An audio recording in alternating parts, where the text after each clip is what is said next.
All right, well, welcome this morning. Appreciate you attending this little webinar. Several things we want to go through. First of all, we want to introduce ourselves here in the office, and so we'll start with Amber first. Amber Leach, Policy Planning Coordinator. Okay, Troy Decker, I'm Planning Supervisor for the State Construction Department. Janet Garrison, Accounting and AIM Assistant. Raj Dami, I'm the Accounting Analyst. Travis Hoff, Public Information Officer. Thank you for attending this morning, and so we're going to go get right into it. Raise your hand if you have any questions at any moment during this. Amber is monitoring that, and she'll let me know if your hand's raised, and we'll go ahead and unmute you and let you ask a question. So we did send out a webinar notice last week, and just wanted to share with you basically in Enrolled Act 51 the requirements of that. And let me read that just first to start with this. And then we'll get going from there. So let's see if I can make that a little smaller. I'm going to go ahead and turn off our video so we don't have any streaming difficulties. So House Bill 1 requires districts to report to the State Construction Department the following information. Not later than September 1st, 2019, all school districts receiving funds through this appropriation, well, that's everybody because you receive major maintenance at minimal, shall report to the State Construction Department for each year for the period beginning July 1 of 1997 through June 30th of this year on expenditures related to the following three things. Local enhancements to school buildings and facilities as defined by 2115-111. That came about, I believe, in the definition of local enhancements came about in, I think, 2002. Before that, basically, it was under the pipeline days. Money's flowed through WDE, and so that's why number 2 and 3 are here, Roman numerals 2 and 3, and we'll talk about that. But back to Roman numeral 1, school districts shall identify the source of funding related to each project that you enhanced. So that's the first requirement that you report to us. The second one is capital construction. This is number 2 and 3. Capital construction by project and major maintenance funded from each district's operating balance and cash reserves from the preceding fiscal year. And then Roman numeral 3, capital construction by project and major maintenance from each district's operating balance and cash reserves ending June 30th, 1997. So that's a requirement of what you're to report to us, and then we're to report to the Select Committee or the Joint Appropriations Committee and the Joint Education Committee this reporting from you. So we're going to talk about, that's the whole reason we're getting together with you this morning. We're going to talk about that line by line. One thing I wanted to just start with real quick here as we go through this, a couple things. Again, definition of local enhancements, that's defined by state statute. We do have a timetable, and this is just notes I did, pre-notes. Funding transfers, the major maintenance portion is a little bit tricky because major maintenance, you can use 10% major maintenance on enhanced buildings or enhancements that fall outside the adequacy standards. But also, I think funding transfers from general fund account into capital construction account to provide additional funding for capital construction and major maintenance projects. So you can actually supplement major maintenance projects with your general account monies, and we'll be talking about that in just a moment. I'm just going to give you some highlights real quick here. One of the things we recognize on the front end of this is the fact, and I kind of work with Mary Jo and with Jed Ciccarelli on this as well, but there's a challenge when we're looking at pre and post 1997 expenditures, either enhancement expenditures or above and beyond the adequacy standards during the pipeline years. There's a challenge here, and we recognize that. We recognize, and I just wrote this down, that state records retention schedules identify various time requirements for keeping financial records, all of which have been satisfied in the case of the pre-1997 transactions. With a transition from paper records to digital, obviously 1997 was when we had access to internet as a public domain. And eventually each district, I'm sure, ended up with some kind of online financial records keeping and software. But anyway, there's been a transition from paper to digital, and from what am I trying to say? Access to financial databases that are accessed through the internet, rather than located directly in the district, possibly on your server as a standalone. And the changes in financial software systems over the past 22 years, the information provided by districts in the WDE 2018 School Finance Cash Reserve Survey is considered the best and most complete source of accounting data provided by the districts through the school year 2017-18 for money spent on enhancements from the Special Reserve Fund. So we recognize that there may be some limitations to how much data you can bring up, but we're going to show you some things you've already done that may help you along the way. So with that, I'm going to kind of back out of that for a second, and we're going to talk about just overall what we're requiring or asking you to do to help you meet the legislative intent of the bill. So this is a draft letter, but and you'll receive this. But in this draft letter, I put the bill's information and what you're required to do, so that I'm sure that gives you context. To more fully understand the legislative intent, I've talked to the LSO, Legislative Service Office, twice to focal or to understand as best as I can these requirements for you to identify. So the focal point, though, is to identify those expenditures that have exceeded the state adequacy standards for projects funded through the state capital construction funds. So anything that was provided through the state through capital funding, and you enhanced that, you provided more monies to somehow do more with that capital project than what the state paid for. That's the focal point, is what did you do above and beyond what the state adequacy standards allowed the state to fund? And that's the point we're going to be talking about today. The definition of local enhancement is here. That was 2002. It's any renovation, construction, replacement, repair, or other improvement of or to any school building or facility initiated by a school district. So that's important. It wasn't initiated by the state. You came up with the idea and you funded it by your own resources, which is designed to bring the building or facility to a condition exceeding state building adequacy standards. So, and state building adequacy standards is defined in two ways. It has to do with time. You jumped ahead of the process and didn't wait for the state to fund it. Therefore, you went ahead and funded it. It may have qualified for adequacy standards if you've received an appropriation, but you jumped in front of the appropriations, or with the appropriation, you went above and beyond and kind of supplemented that capital construction project in order to get more out of it to help your school district. I want to acknowledge several people here, and I'm just kind of laying the groundwork before we open it up to a bunch of questions and stuff, and make sure we're on the same page. We did work with Kimberly Morrow over WDE. You guys know her. And she basically, and we appreciate her leadership, she arranged for us to meet with Mary Jo and Jed Ciccarelli, which you guys all know, I'm sure, and to discuss the above legislative reporting requirements. The purpose of the meeting was to explore the most efficient way to help districts accurately report the legislative requested information to us, the State Construction Department, in a timely manner.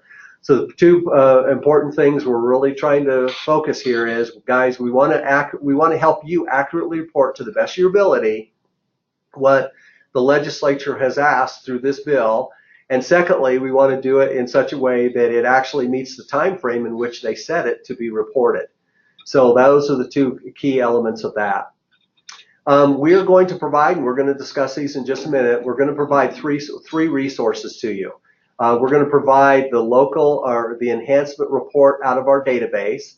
We're going to provide a cash reserve survey that you guys did, I think, in 2018. And WDE was kind enough to share that with us and to export that data. We're going to provide that back to you, the work that you've already done on, quote, enhancements or above the adequacy standards capital construction projects. And then also there's a report to the Joint Revenue Committee, that Revenue Committee, And I'm going to back up on that one in just a moment here as well. That's a report that basically helps define enhancements and so on. So we also have a reporting spreadsheet. What you're going to do is you're going to use these resources to populate this spreadsheet and send back to us before or on the appropriate date for us to be able then to get stuff ready for LSO for the Joint Education Committee. But anyway, those are the resources, 3 resources you're going to use, and plus your own software and stuff in your office, financial software, and then you're going to use this reporting spreadsheet to do so. So our timeline, and we'll kick this out to you, but today, of course, is our webinar. By Wednesday, we're going to ship out an email. Amber's already been working on that. It will have this district. It'll have information, resource documents that we just mentioned above here, the 3 resource documents, and then the reporting spreadsheet. That will be emailed to you by Wednesday. You have between now, we tried to give you reasonably as much time as we could to meet the deadline. So we're going to give you probably close to 6 weeks on this, June 28th, 2019. We've asked that on or before that day that you submit information back to us in the spreadsheet so that we can then compile it, which Raj and Amber will do, so that we can get it into the Joint Education Committee information packet. So what we're going to do then is we're going to take about 3 or 4 weeks. We're going to actually, looks like a little over 4 weeks. We're going to compile all that. We're going to write a report, and then we'll push. We'll still work with Mary Jo and Jed. We've been using them, and they've been gracious enough to allow us to use them. We'll compile a report. We'll push back to them, let them have some input. Just make sure we represent to the best of our abilities your reporting information. And then on August 19th, we have to submit to LSO for the packet, and then there's a Joint Education Committee in September that this will be presented to. So that's about it on that portion. So let's go ahead, and now let's go ahead and look at several things. Let's look at resources first. So what we did was on that survey that you guys did with WDE, you've already answered questions with regard to specific questions they had. So what we're going to do here is, and many of you, if you were in the district, will remember the survey that went out. You know, does your district have a special reserve fund, and so on? What is the purpose of the district special reserve fund? Was it a local enhancement? Was it whatever? So let's just go let's just go to Park 16 for a second. Here's the person, Tracy, is the one that filled out the survey. Here's her contact information. Does your district have a special reserve fund? Yes. It was for local enhancements on new construction? Great. And then basically, what was the purpose of that special reserve? Was it maintaining enhancements, purchase or replacement of specific equipment, depreciation reserve for equipment, and so on? And so you guys kind of identified under each category, if you had something, what you spent the money on. And then if you didn't spend money on something, you didn't fill it out under that portion. So remember, we're looking at enhancements. We're looking at things for capital construction, not equipment or something like that wasn't an enhancement to a capital construction project. So again, this is a resource for you. And then they had you identify, because this is what they had to do, they had you identify what fiscal year you actually spent those monies. How much has been transferred from general fund to your district special reserve fund, in what year? And so you can see, for instance, in this case, there was money spent, transferred over, well, these years, no, they didn't report anything. And then starting in 2004, I think this is Laramie 1, 2004, they identified exactly how many reserves were used. And so this is just an example. And then they asked another question up here. The other question was, how much has been expended from your district special reserve fund or transferred back into general fund, and so on. So they were tracking something a little bit different from this bill. But what Jed and Mary Jo felt was important in this was that you've already provided a breakdown per year, fiscal year, for some enhancements. And so this is, again, a resource you can use, reference what has already been reported from your school district, either by you personally, because you're the person that did it, or by the previous person or persons that did this reporting. So again, this is just a reference point for you to use. Okay, so the other one that we wanted to look at, let's see if I got that one up. There's another one here in the letter. It's going to be attached to it. There's a link. And so if you go to that link, it's a report that WDE gave over to the Joint Revenue Committee, and it has to do basically with school district mill levies and bonded debt. And so Jed and Mary Jo wanted us to include this letter in there because it does have specific information, background information on mill levies, personal debt or debt in the districts, and some information of what came out of operational accounts and so on. So this is just a report for you guys. It's a breakdown, and you guys can resource this or use it also as part of your knowledge that will help identify certain expenditures, when you know, what were the mills, how much was generated, and so on. And Mary Jo and Jed, if you guys want to speak up on this report a little bit more and its usefulness, you certainly can as well. So, but we wanted to include that as a resource for you. And then the last one that we're going to look at is this enhancement report. So you guys, every year with us, the State Construction Department, you basically update your enhancements. So we're going to send this also in the email to you, and this is the third resource you have. And I'm just looking at Albany for a second, and it identifies the building that they spent the enhancement on, the property, if there was a project number associated with that enhancement, and then basically what did they do with the enhancement. And you guys have done since 2000, so I mean 2000, earlier before I think 2002, we have information that were brought off of spreadsheets. We didn't have our database. I think it was 2007 or 8 when our database came about. So we brought all that stuff in here. So you've already reviewed it, but we thought, hey, we'll just send this to you. Information's already been reported. How many square feet? You know, the enhanced, the building square footage, the enhanced square footage. What was the source of funding? We're going to be talking about this in just a moment because we have some that we're going to have you change out. So here's the source of funding. And then some of you have estimates, but we don't have final dollar amounts. We did highlight yellow. If something was of concern to us, we want you to look at these yellow highlighted areas and update it and send it along with your other spreadsheet that is going to be a reporting spreadsheet back to Amber. But we can't use district resources, district reserves. That's way too general. We've got some recommendations for you, and we'll show you that in a second. So if it's highlighted yellow on here and it's your school district, we would ask you update that and then get it back to us. We'll update our AIM database as well in this process. So again, this is a resource, but it's also, we're going to ask you a limited amount of information.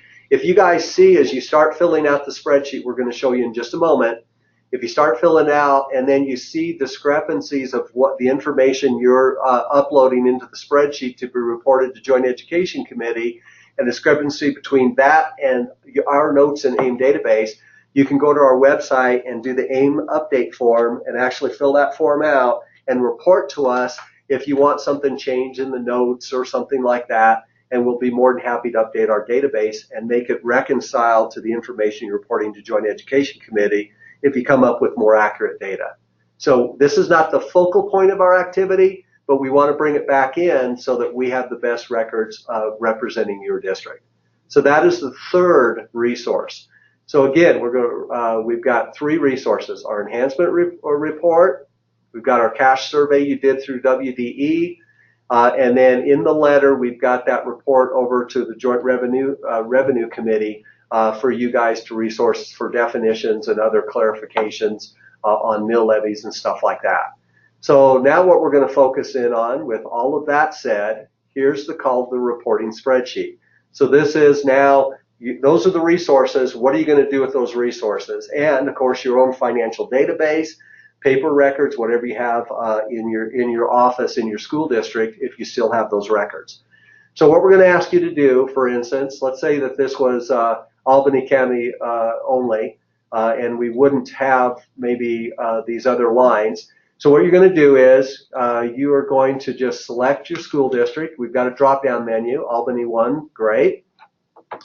The legislation through the bill specifically requires you to do the fiscal years. So if you have an expenditure from July 1st of 18 through June 30th of 2019, you would select that. But guys, you can select whatever you need to there.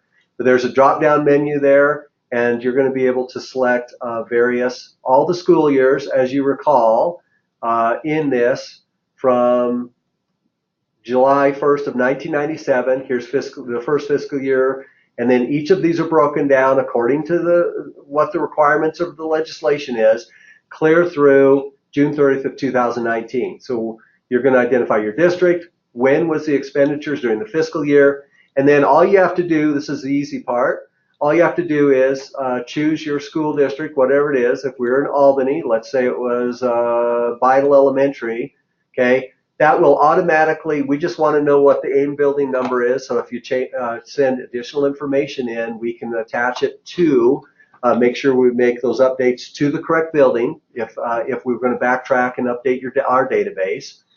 And then there's a project number. If you recall back here when we looked at those enhancement report, if you know there's a specific project number that enhancement was related to, for instance, this one here, you can just copy it, come on over, and you can just paste that.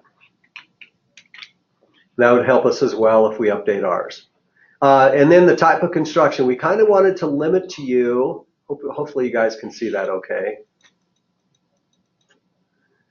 We wanted to limit you to, we didn't want a vast array of types of projects. So what we've done is we've said, was it planning that you did enhancement funds on or provided above and beyond the adequate standards, maybe a design, additional square footage to existing buildings. So you added square footage to a building, maybe features that exceed state adequacy standards.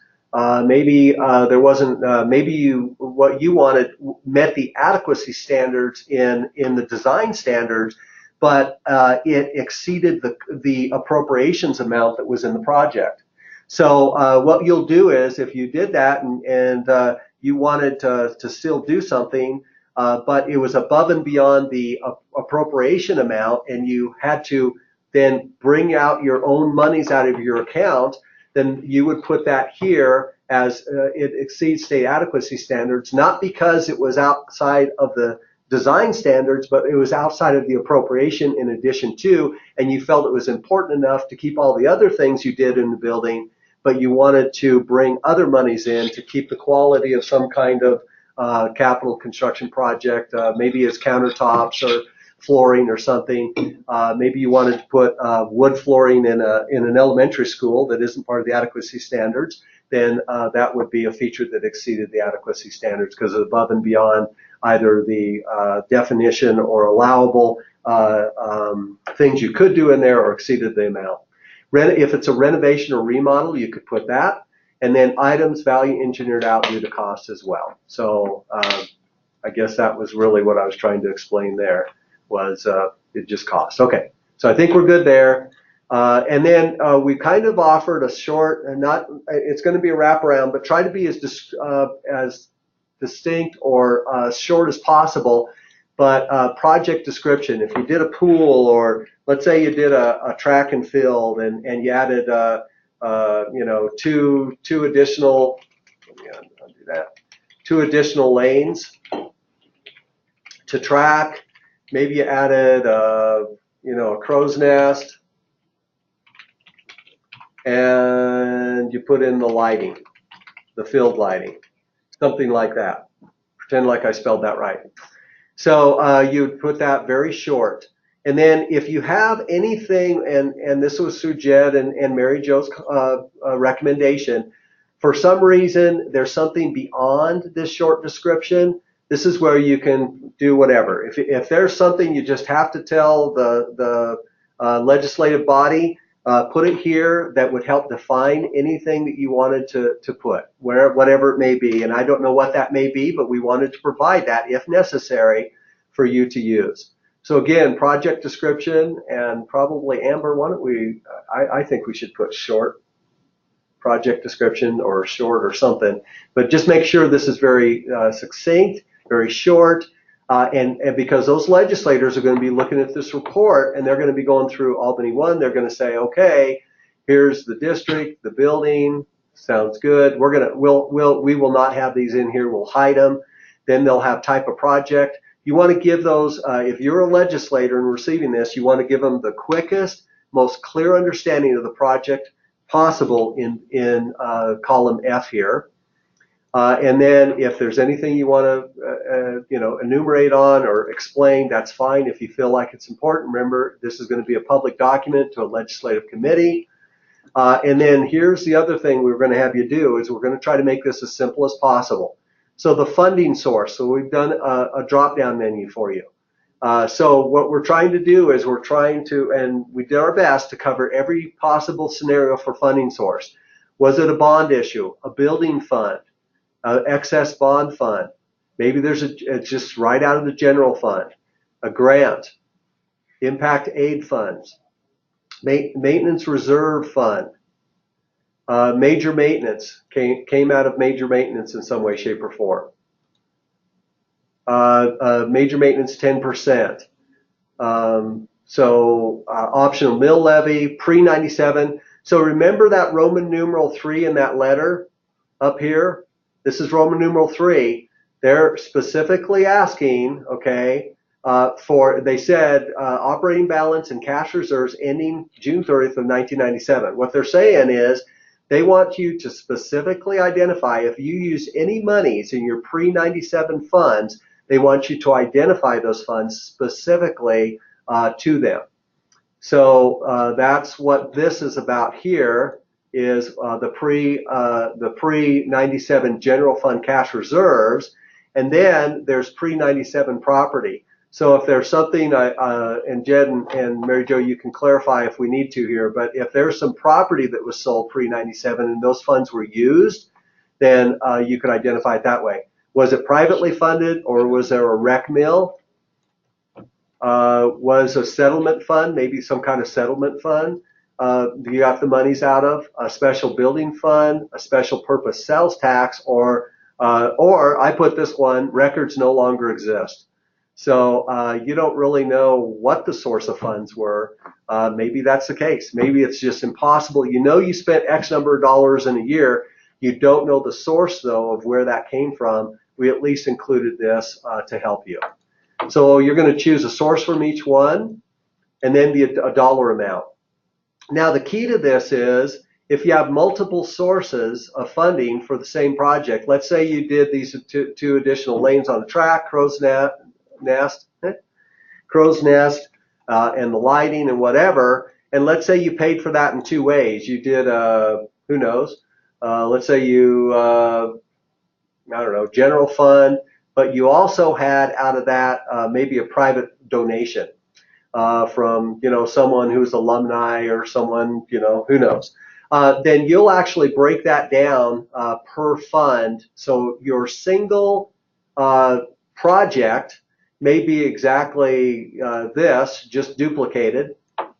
So we'd put that twice, and then you'd identify the funding, okay, of those two funds and break down those funds per source. So I hope that makes sense. So guys, that's about it. You'll only have your school district. You'll only have your enhancements. You will identify each expenditure by fiscal year, and you'll break it down by fund source. Then you'll email these back, and we'll add some more to our letter. We'll email them back to Amber to collect this information, and then go from there. So with that, one last thing. I know it's a lot of information, and it is indeed, but we're trying to provide it. And again, we'll provide that letter to help again. We do have source definition. So if you're filling out a certain source and want to know the definition, to the best of our ability, we try to then give a definition. So if you're looking at your funding source and it's like, well, was that really out of whatever? Look down here and look at the definition as well. That may help you determine that funding source definition that you're going to identify. So that's about it. Again, we talked specifically about the time frame, which is an important, again, we're just trying to give you as much time and as many resources as possible, make it as easy as possible. But I think we better open it up because I would guess that we have some questions that may want to happen. So with that, let's go ahead and anybody raise your hand and comment. Mary Jo, Jed, and anybody else that has questions, please raise your hands or any additional comments that will help people, and we will go ahead and get those answered. Also, if you do not have a mic and you still need to ask a question, you may type the question and send it with that option, and we will read that question off for you. Okay, I don't think I see any additional questions or hands up. So I'll give you just a couple more seconds here. Okay, this is recorded. You can go back to it. We will send out this to all the districts, and if there's districts that didn't attend, we'll certainly send this out as a link to them and put it on our website. Travis will get that put up. So with that, then, you will receive this on Wednesday, and we look forward to getting information back to you. Ed Getz has a question. Okay, Ed Getz. Ed Getz says, if we have reported the enhancement in the letter to SFC, can we just refer to that as an attachment? No, and the reason is, thank you, Ed, for asking that question, and that's a good question.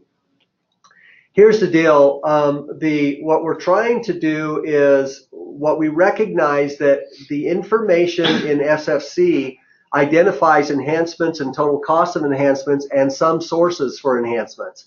What it doesn't do is break down the expenditures per fiscal year and how much and the specific source within those fiscal years. So that's why we're having you then take that information, Ed, and put it in this.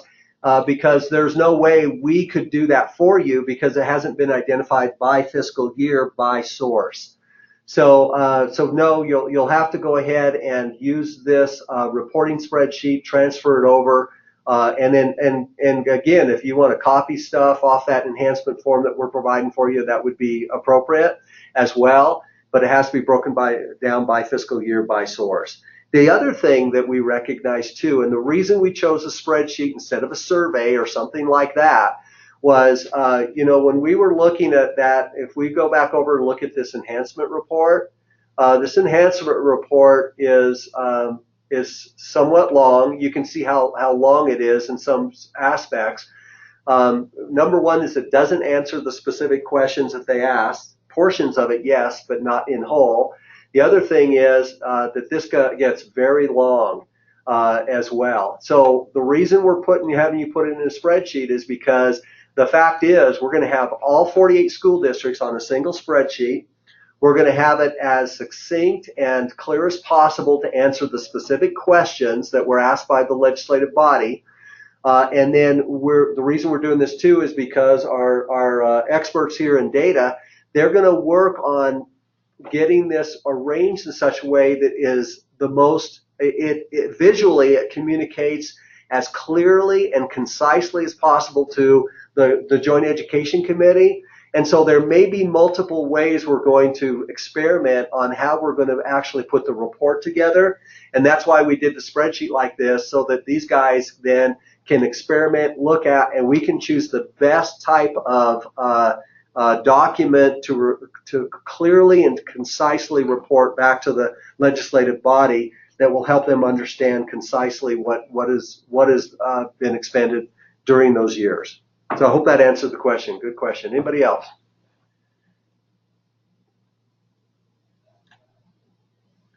All right.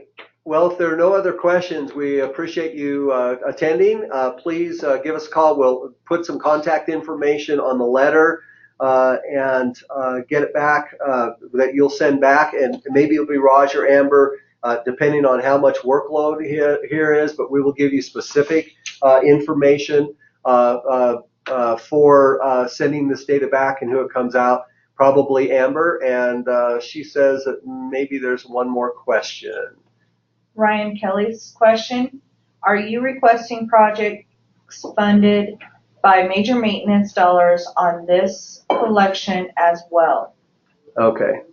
Oh, I'm so glad you just asked that, Ryan. This is a toughie. Okay. Thank you for asking that. So the major maintenance is really interesting.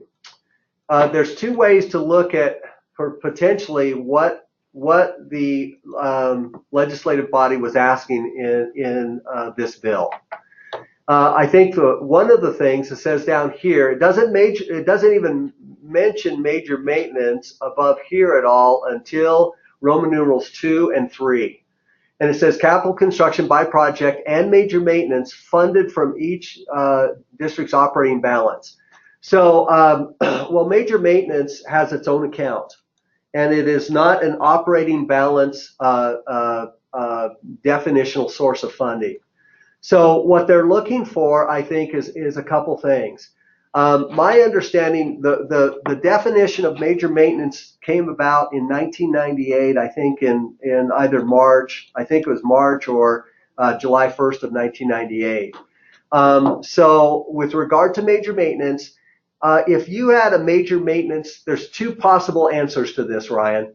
If you had a major maintenance project and you didn't have enough money to finish the major maintenance project and had to use monies out of your reserve, cash reserve or operating balance to enhance that major maintenance project. I think that is one of the things that they're asking for is what did you use out of your operating balance, cash reserves to finish, to complete, to enhance a major maintenance project.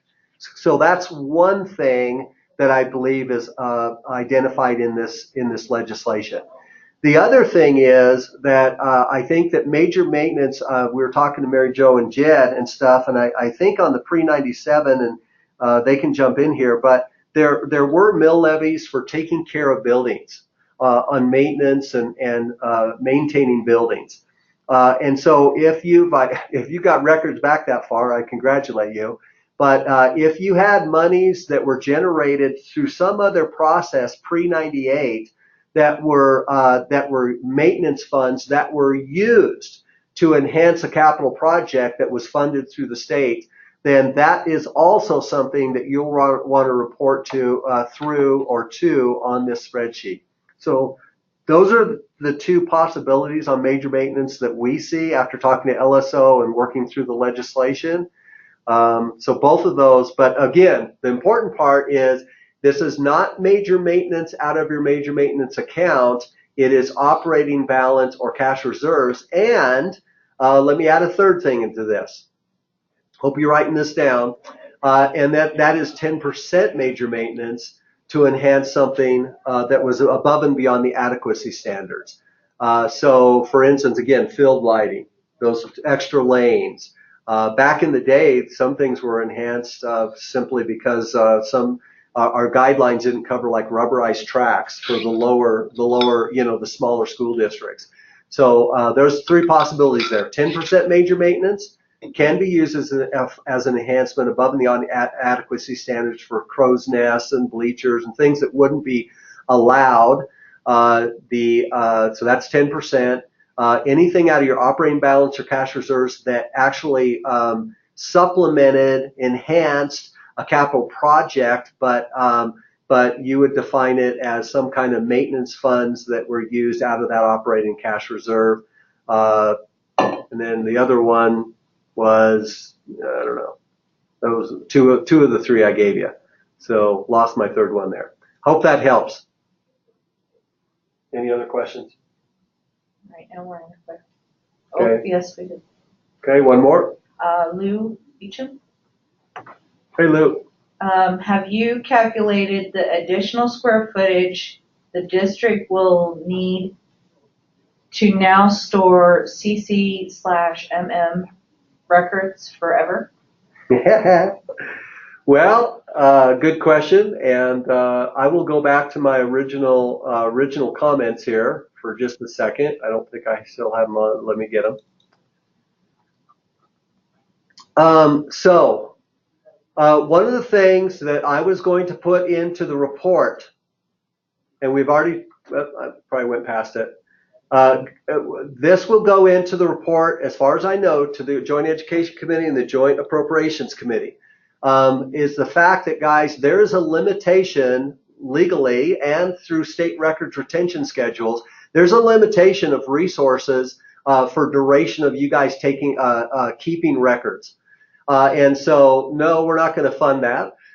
We recognize and why we're going to put in the report itself, this is going to be a prominent statement within those reports to the Joint Education Committee, to the legislative body, to the committees, the fact that, guys, you have the records you have. The records you don't still have, you don't have.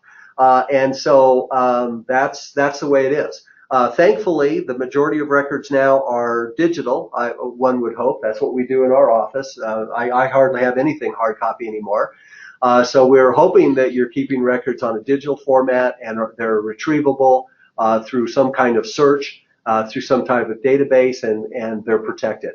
So I feel for you. I understand your comment and maybe a little bit of sarcasm in that one, but that's one of the concerns I had from the very front end.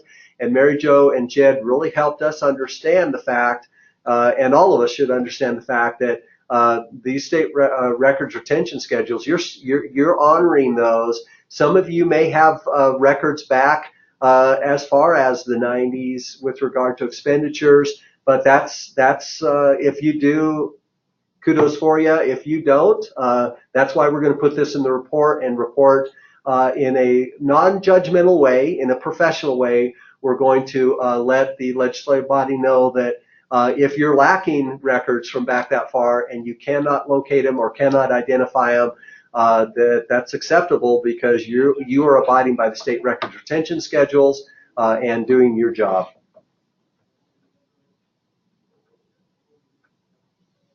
Hey Lou, this is Jed. I think that was a good point, and that's why when Troy pulled up our previous submission for the cash reserve report, you'll notice on a lot of the fields we put that we did not have that data just because of the retention schedule. So there's going to be more than a few instances that I know we'll have to just disclaim that we don't have the information. And this is Mary Jo, and I agree with everybody on there, but we also want everybody to make their best effort. You need to be very careful on bond funds. It does say that you have to maintain bond information forever. You can't just claim that you don't know, because bonds are, you have to maintain your bond stuff. So if you put that your source of funds is from bonding, you have to have that information.